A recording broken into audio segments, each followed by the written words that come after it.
سوال محمد شمیم صاحب کا ہے. وہ کہتے ہیں کہ دلیل دی جاتی ہے کہ ہر نفس جو کرتا ہے وہ پہلے سے طے شدہ ہے، پھر ہم اچھے اور برے عمل و فعل کیسے کریں یا کرتے ہیں؟ یہ بڑا پیچیدہ مسئلہ ہے قدر کا. تقدیر کا جو تصور ہمارے ذہنوں میں ہے وہ صحیح نہیں ہے.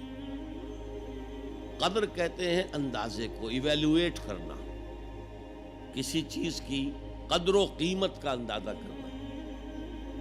اللہ نے ہر جاندار کے لیے ایک اندازہ مقرر کر دیا. مثلا چھوٹی سی چڑیا ہے اور وہ ہوا میں اڑتی پھر رہی ہے.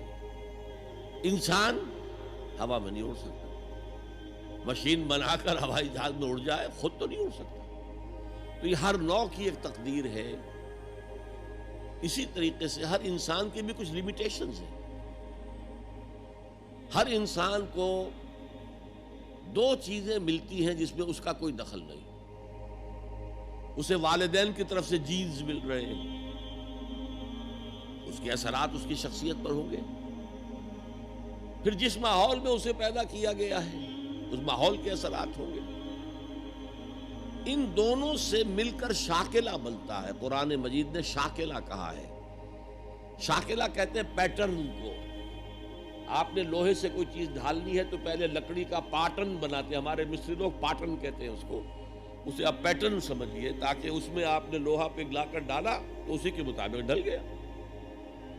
تو ہر انسان کا ایک پیٹرن ہے جو اس کے جینز سے اور اس کے انوائرمنٹ سے بنا ہے، اور ہر انسان کا محاسبہ اسی اعتبار سے ہوگا. اگر کسی کے شاکلہ میں 100% نیکی کا اللہ تعالی نے صلاحیت رکھی تھی اور اس نے 40% کی ہے، وہ مارا گیا. جس کے اندر رکھی ہی 50% دی، اس نے 40% کر لیا، کامیاب ہو جائے گا. لا یکلف اللہ نفسا الا وسعها. Every individual will be judged according to what was given to him by Allah subhanahu wa ta'ala. لیکن تقدیر کا مطلب یہ نہیں ہے that we are bound to do something. No. There is no predestination. It's only pre-knowledge. اللہ نے مجھے اختیار دیا، چاہے یہ کرو چاہے وہ کرو، اما شاکرا و اما کفورا. فمن شاء فلیؤمن ومن شاء فلیکفر. جو چاہے ایمان لائے، جو چاہے کفر کا اختیار کر لے. لیکن اللہ کو معلوم ہے کہ تم کیا کرو گے. یہ پری نالج ہے اللہ کا، پری ڈیسٹینیشن نہیں. اللہ نے مجبور نہیں کیا. ہاں وہ لمیٹیشن جو آپ کی شخصیت کے اندر ہے وہ اپنی جگہ ہے، لیکن نیکی اور بدی، خیر اور شر، حق و باطل کا چوائس آپ کو دیا ہے. اما شاکرا و اما کفورا. فمن شاء فلیؤمن ومن شاء فلیکفر. This free will is with you and you will be adjudged on the basis of this free will. البتہ کتنی نیکی تم کر سکتے تھے اتنی کر لی، کامیاب، چاہے وہ مقدار میں کم ہو. اب جب غزوہ تبوک کے موقع پر حضور نے مسلمانوں سے کہا یہ جیش العسرہ ہے، ساز و سامان چاہیے، اب لاؤ پیسے پیش کرو. حضرت ابوبکر نے اپنا سارا اثاثہ لا کر رکھ دیا. پوچھا اپنے بال بچوں کے لیے کچھ چھوڑ کر آئے ہو؟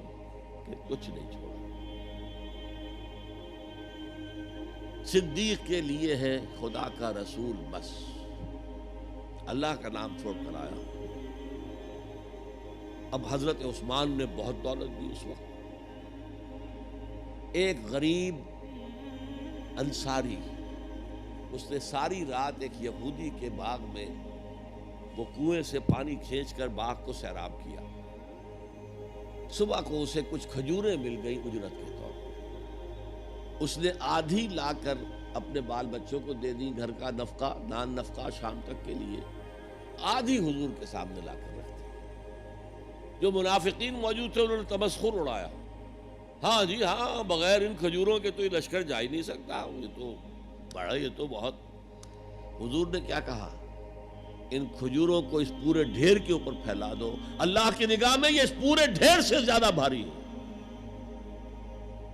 آپ جو کچھ کر سکتے ہیں کیجئے. اللہ تعالیٰ کی لاٹھی اندھے کی لاٹھی نہیں ہے جو برابر چلے سب پر، بلکہ ایوری انڈیویجول اس کے علیحدہ علیحدہ حساب ہوگا۔ اللہ کا کمپیوٹر بہت بڑا ہے، بہت بڑا ہے، بہت بڑا ہے، وہ ہر ایک کی قدر و قیمت کا تعین کر لے گا۔